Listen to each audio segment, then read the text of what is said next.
반갑습니다. 복지는 공인중개사입니다. 오늘은 1세대 1주택의 비과세 준비해 봤는데요. 1세대 1주택 비과세 엄청 중요해요. 그러니까 우리나라에서 합법적으로 재산을 불리는 수단 중에 제일 좋은 방법 중에 하나라고 저는 이제 개인적으로 생각하는데요. 그래서 국민이면은 꼭 알고 넘어가야 될 내용 의무적으로라고 생각합니다. 그래서 오늘 준비해 봤고요. 같이 한번 공부해 봅시다. 정리해 봅시다. 들어가 보겠습니다. 그래서 전체 준비한 장표는 하나, 둘, 셋, 넷, 다, 일곱 장표 준비해 봤고 이 한 장표마다 중요한 핵심 내용이 하나씩 들어가 있습니다. 그럼 첫 번째 보겠습니다. 1세대 1주택의 비과세. 첫 번째, 1세대 1주택의 비과세 요건. 그래서 여기 1세대 세대 개념이 굉장히 중요합니다. 이 부동산 관련된 세금에서는 이 세대 개념이 엄청 중요한데요. 제가 저번에 올린 유튜브 자료에서 취득세 올려드렸는데 거기에서도 자세하게 정리를 해놨습니다. 그래서 1세대가 국내 1주택, 국내 1주택을 2년 이상 보유할 것, 때에 따라서는 2년 이상 거주할 것, 이 때에 따라서는 뭐냐면 2017년 파리대책 후에 조정대상 지역 내에 취득한 주택은 때에 따라서 2년 이상 거주해야 됩니다. 예, 이렇게 되고 플러스 거주자, 거주 개념이 또 굉장히 중요하거든요. 그래서 잠시 뒤에 거주 개념을 한 번 더 정확히 짚어드리겠습니다. 그리고 두 번째, 양도세의 고가주택 개념. 양도세에서의 고가주택 개념은 우리가 생각하는 고가주택이랑 조금 달라요. 그래서 양도세에서의 고가주택은 1주택자가, 집 하나 가진 사람 1주택자가 비과세 받을 수 있음에도 불구하고 9억이 초과돼서 9억까지는 비과세고 초과분은 과세되는 걸 이거를 고가주택이라고 합니다. 그래서 이 개념 조금 다르니까 정확하게 중심 잡고 인지하고 계셔야 됩니다. 다음 장표, 다음 장표, 세대의 요건, 1세대의 요건. 그래서 가족의 개념은 거주자 및 배우자는 세트예요. 네, 한 세대를 이루려면은 이제 결혼을 해서 배우자가 있는 거고, 그래서 거주자 및 배우자가 세트이고, 이에 직계 존속 및 형제자매 빨간색으로 한 이유가 있어요. 지금 실제로는 이 형제자매 때문에 사건 사고가 많이 터진다고 하더라고요. 예를 들면 쉽게 이해를 도모하기 위해서 예를 들면 나논란이라는 분이 계세요. 나논란이라는 성함을 가지신 분이 계시는데 1세대 1주택이고 9억 미만이어서 집을 팔았어요. 당연히 나는 뭐 비과세니까 비과세 신고도 안 한 거예요. 근데 국세청에서 날라왔어요. 나논란님, 너 왜 신고 안 해? 신고해야지 하고 온 거예요. 그래서 이분이 너무 놀라서 당장 국세청에 달려간 거죠. 나 9억 이하야. 나 하나밖에 없는데 왜 나한테 세금 내라고 하지? 그래서 너 주민등록표 열람해봐. 거기 보면은 너 몰라? 나 몰라? 나 몰라가 올라가 있어. 이 나 몰라 누구니? 얘 집 하나 있잖아. 그래서 나 몰라. 내 동생인데? 내 동생 지금 미국에 가 있는데? 그래서 알고 봤더니 연유를 봤더니 나 몰라. 이 동생분이 대기업에 다니는데 해외 파견 된 거예요. 그래서 세대원 전원이 이제 해외로 나가면서 집 주소를 형 집으로 이전해 놓은 거예요. 그래서 집이 두 채인 거예요. 그래서 세금이 날라온 거죠. 예. 이제 그렇다고 방법이 없는 건 아니에요. 그 과세 기간 아니니까 놀란 가슴 부여잡고 다시 이제 제정신 차리고 양도세는 실질 과세이기 때문에 이 동생이 해외 근무 때문에 어쩔 수 없이 파견 근무 가느라 그 자기 살고 있는 집은 세 주면서 붕 뜰 수 없으니까 우리 집에 잠깐 얹어놨다. 이렇게 소명 자료 하면은 안 내도 돼요. 그러니까 방법이 없는 건 아니니까. 그래서 이런 일이 좀, 실제적으로는 비일비재하다고 합니다. 그렇게 되고 여기 또 이제 배우자, 아이고 배우자 까만색 진하게 한 이유가 있죠. 아이고 어디 갔어? 됐어. 배우자가 법률상 이혼을 했어도 생기를 같이 하는 사람도 포함. 개정 2018년 12월 31일. 이게 이제 실질적으로 문의만 이혼이 너무 많은 거예요. 세금 안 내려고 가감히 이제 이혼하는 거죠. 나는 뭐 몇 억 벌려면 몇 억이 더 좋아. 서류상 이혼은 뭐 아무 상관없어. 이런 분들이 하도 많다 보니까 이제 문의만 이혼 안 돼. 너 다 뒤져보니까 너 그 교통카드 봤더니 어떻게 맨날 글로 가던데? 동선이 똑같던데? 우편물 확인해 봤더니 뭐 맨날 그 집에 가 있던데? 너 거기 살고 있잖아. 문의만 이혼이네. 너 안 돼. 비과세 안 해줘. 요런 거. 요런 겁니다. 그 다음에 세대별 합산. 요거 세대별 합산으로 세대별 개념이 중요. 세대별 개념이 중요하다는 거 넣어놨네요. 양도세, 그러니까는 양도세 소득세잖아요. 소득세는 원칙적으로는 인별과세예요. 1인당 과세거든요. 근데 양도세가 특이한 거예요. 양도세만 인별과세가 아니라 세대별 합산이 돼요. 그렇기 때문에 그 인별이 아니라 양도세에서 그 비과세 판정할 때나 중과세 판정할 때는 세대별로 합산이 되기 때문에 꼭 그래서 세대 개념을 꼭 잡고 가는 게 중요합니다. 다음 넘어갑니다. 네 번째, 거주자와 비거주자. 거주자, 소득세법의 거주자라 함은 국내에 주소를 두거나 계속하여 183일 이상 거소를 둔 개인. 그러니까 국내에 주소 있어야 되고요. 그리고 그 비과세 집을 팔 때 시점부터 역으로 183일 이상 국내에 머물러 있어야 돼요. 만약에 집을 팔았던 시점에서 내가 미국에 있는 딸이 출산해가지고 그 산후조리 해주러 미국에 갔다 왔어요.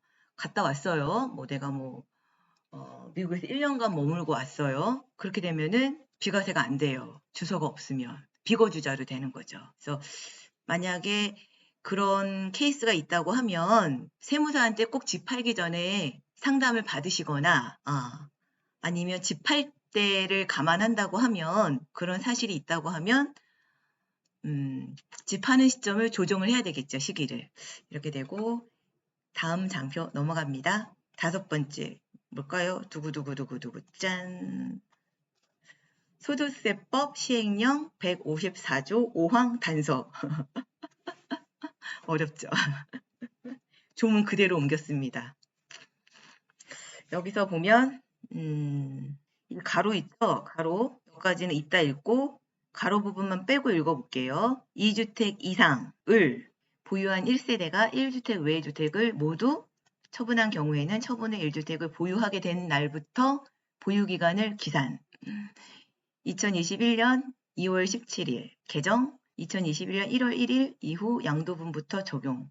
이게 되게 중요한 내용입니다. 예를 들면 내가 주택이 3개가 있어요. A주택, B주택, C주택 3개가 있어요. 근데 A주택 과세로 A주택 팔았어요. 2개 남았잖아요. B주택도 과세로 팔았어요. 그럼 C 하나 남았잖아요. 그러면은 예전에는 이 B주택 팔고 C주택을 그 다음날 팔으면 비과세였거든요. 근데 이제는 그게 안 돼요. 이제는 B주택 팔고 C주택을 최종 1주택이 됐잖아요. 이거를 2년 이상 보유해야지 비과세가 돼요. 바뀌었어요. 꼭 유념해야 돼요. 네, 유념해야 돼요. 그렇게 되고 그 다음에 이 제55조 가로 안에 들어가 봅니다. 제55조, 제55조의 2, 제56조의 2 및 제56조의 3 이거는 일시적 1가구 2주택의 조문이에요. 조문 번호, 조문이거든요. 따라 일시적으로 2주택에 해당하는 경우 해당 2주택은 제외하되 일시적 2주택 제외하되 요 이하는 제외 안 한다는 얘기인 거거든요. 안 하는 거. 안 하는 게 뭐냐면 2주택 이상을 보유한 1세대가 1주택 외의 주택을 모두 처분. 빨간색 표시했죠. 이유가 있습니다. 처분. 처분한 후 신규 주택을 취득하여 일시적 2주택이 된 경우는 제외하지 않는다. 비과세 안 해준다. 라는 얘기인 거고 이 처분이 예전에는 양도였어요. 양도인데 단어 하나 바꾸면서 굉장히 큰 이슈인 거죠. 굉장히 큰 이슈가 됐어요. 단어 하나를 바꿈으로 해서. 그래서 이 처분의 의미에는 양도도 들어가고 증여도 들어가고 건축법상 제19조에 따른 용도 변경의 경우도 포함. 이 용도 변경이 뭐냐? 이게 오피스텔 얘기하는 겁니다. 오피스텔에서 내가 용도를 사무용인데 내가 원래 주거용으로 오피스텔도 주택수에 들어가니까 주거용으로 썼어요. 그럼 이 주택수 포함되잖아요. 2주택이잖아요. 근데 이거 집을 팔 때 이거를 용도 변경을 사무실로 변경하는 거예요. 그러면 주거용이 아니지 않습니까? 그래가지고 주택 빼가지고 비과세 받았거든요. 이제 그게 이제 안 된다는 거예요. 증여도 안 되고, 예. 그래서 이제는 처분, 증여, 뭐 오피스텔 변경 이런 거 안 돼. 뭐 멸실밖에 안 되네요. 이제는. 그래서 뭐 일시적 1가구 2주택이 조금 타이트해졌다. 예전처럼 뭐 빠져나갈 방법이 이제는 멸실 말고는 없다. 이런 내용입니다. 다음 장표 넘어갑니다. 6번째, 1세대 1주택 비과세를 위한 2년 보유기간 기산일 2020년 12월 24일 기획재정부 6건 해석. 이것도 굉장히 중요한데요. 굉장히 중요합니다. 중요한 내용 설명해 볼게요. 그래서 이거는 이제 기준일이 중요해요. 기준일이 2021년 1월 1일 현재 시점은 2021년 1월 1일 현재 1주택만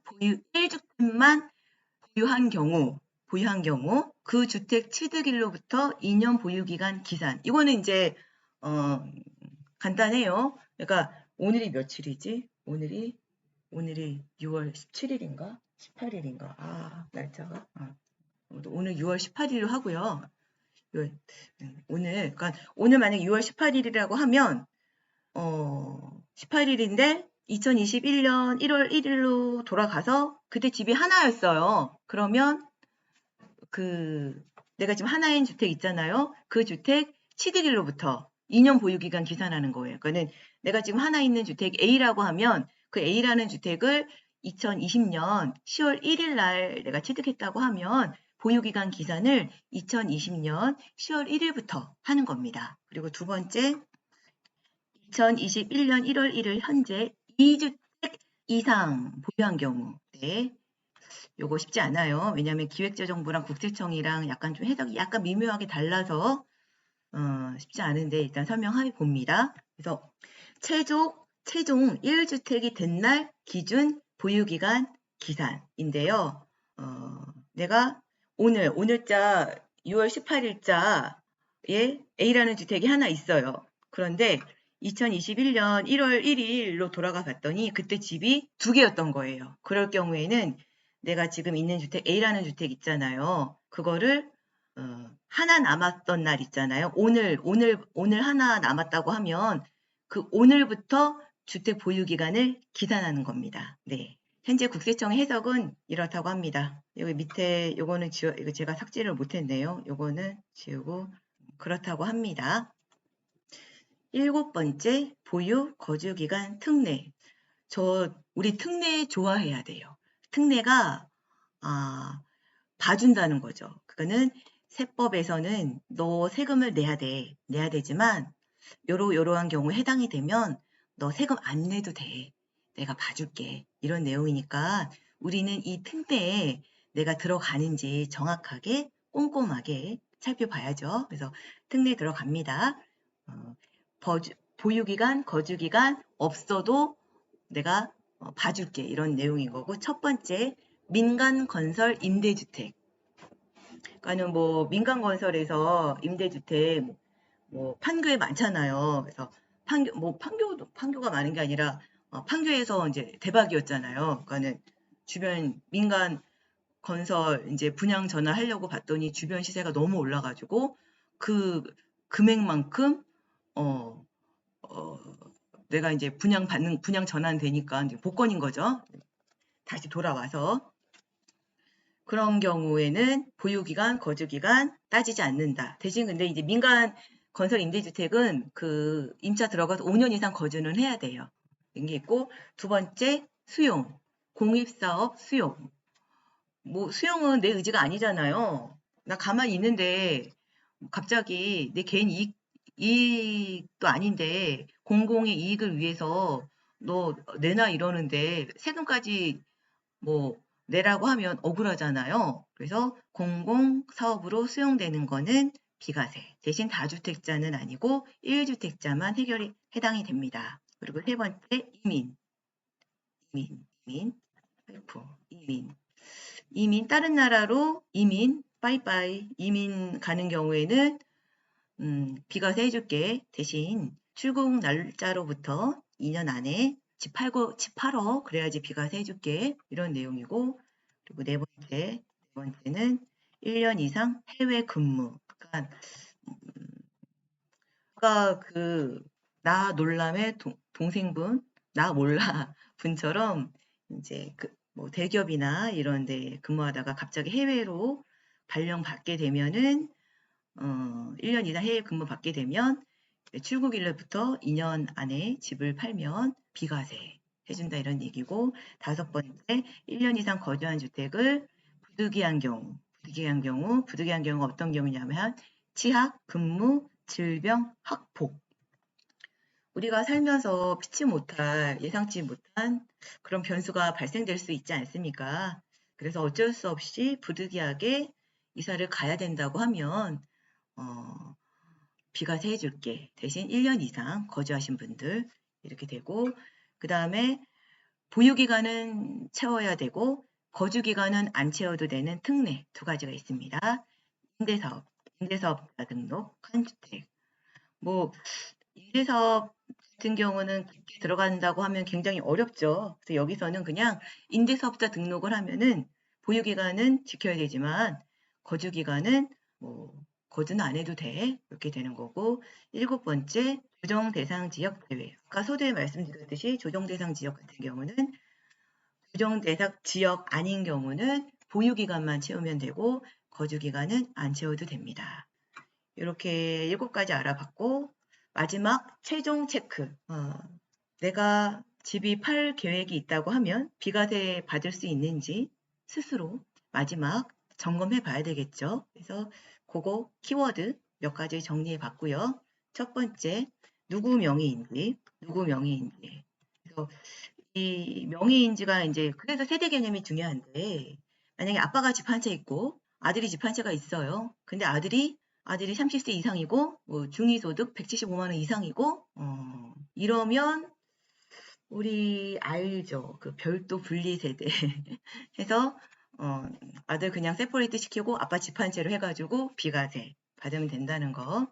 그리고 몇 채인지 당연히 한 채여야죠.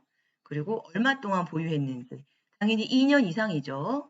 그리고 형제자매 주소 이전 있는지 이거 중요하죠. 아까 나 몰라 아니 형 나 놀람 동생 나 몰라 이 경우처럼 주소 이전 했는지 뭐 되어 있는지 혹시 모르니까 확인해 봐야 되고 그리고 여기 지금부터 역으로 1년간 외국에서 살다 왔는지 그러니까 요즘에 워낙에나 뭐 글로벌 시대이기 때문에 뭐 딸내미는 미국 가 있고 아들내미는 독일 가 있고 뭐 이런 경우 많잖아요.